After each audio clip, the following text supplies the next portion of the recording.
Joining me now on the phone is my great friend and colleague and even mentor in my intellectual thinking, Lew Rockwell from the Mises Institute, who runs one of the standards of defense of the free market, of only legitimate lawful wars, and of watching the state to make sure it doesn't take your liberty without your knowing it anywhere in the country. And here in the studio with me is R.J. Harris, who runs as a Republican for Congress, but really is a libertarian and really is one of us. Stand by.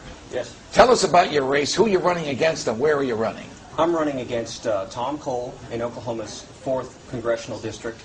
And, Judge, what happened was I, as an 18-year veteran of the National Guard and had already fought for our freedom and liberty twice, you know, I saw my district representative voting for what many have called a socialism, and I call slavery, and realized that the grassroots has to stand up and do something about it. If the Congress isn't going to do something about it, we're going to have to stand up and do something about it. Lew, just as you were coming on, I don't know if you heard it, but our good friend Congressman Ron Paul was finishing with an argument that maybe the departure of Arlen Specter from the Republican Party, though of course he was only a Republican in name only, might have a tendency to bring the Republican Party closer to its roots, might bring us to the Barry Goldwater concept of a libertarian style Republican Party, which the conservatives once were, but since the advent of George Bush no longer are. Is this fanciful, or is there any hope for this? No, I always remember what Karl Marx said about a specter haunting mankind.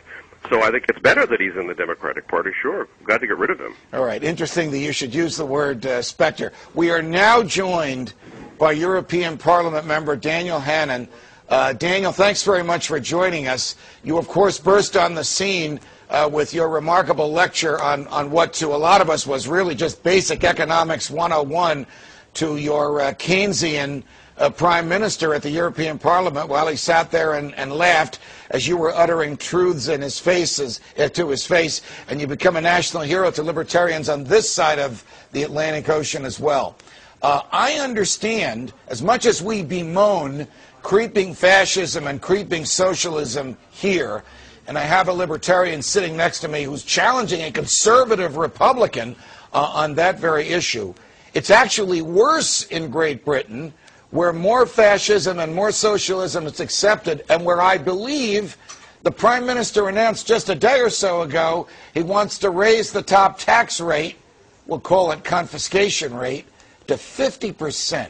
Can that possibly happen? It's unbelievable. 50%. And when you take into account the removal of the allowances for people at that rate, it's the equivalent of 63%. The United Kingdom, which so recently was an example of successful Thatcherism and free enterprise and privatization, is now going to have the 4th highest top rate of tax in the world. You know, what kind of signal does that send out? It's not going to raise any money, right? The guys who are at that level of income know how to avoid tax, or if necessary, how to shift jurisdiction. And the Treasury knew it wasn't going to raise any money, but they've done it anyway to try and trip up conservatives. You know, are we then going to be the friends of the rich? And I don't know whether you have the same sort of positional arguments on your side of the Atlantic, but it's now become a ludicrous kind of symbolic issue for us. Everybody knows that this measure will raise no revenue, but does the Conservative Party, which is likely to win the next election, dare go into it saying the first thing we're going to do is to lift this tax on rich people? Well, does the Conservative Party in Great Britain, unlike the Republican Party in the United States, understand basic principles of free market, that when you lower taxes, you stimulate economic activity and actually result in greater collection of revenue to the Treasury? Now, I'm not so sure that greater collection of revenue to the Treasury is a good thing. The government probably should be starved out of doing about 75% of what it does. Nevertheless, it is a free market way to do what Mr. Brown wants to do in a confiscatory way. Do the conservatives embrace that in Great Britain? Look, Of course, everybody knows that. We saw it work. Everyone understands the Laffer curve and all that. And the government understands it. I mean, this is the really outrageous thing. The Treasury looked at this top rate proposal and said, two-thirds of people are going to not pay it. Two-thirds of people in the category that you're looking at of earning £150,000 a year or more. It's going to raise almost no revenue. When you bear in mind the indirect costs of people then switching their money so that they don't pay capital gains tax or inheritance tax or anything else as a result either, it's actually going to probably be a net drain on the exchequer.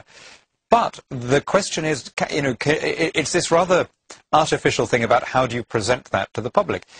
I've got to say, I think people are more sensible than politicians give them credit for.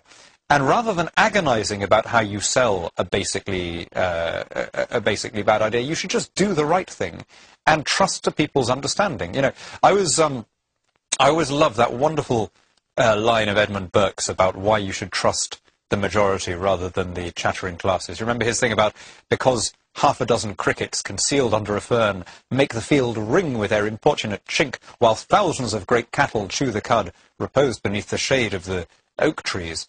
Don't make the mistake of thinking that those who make the noise are the only inhabitants of the field. I would go for the common sense of the oxen every time over the chirping of the crickets. We have a lot of chirping of a lot of crickets in the United States. We have a president who today celebrates his 100th day in office, who tonight will hold a sort of national celebration of his presidency in the East Room of the White House with a primetime live televised press conference, and who enjoys a 68% approval rating.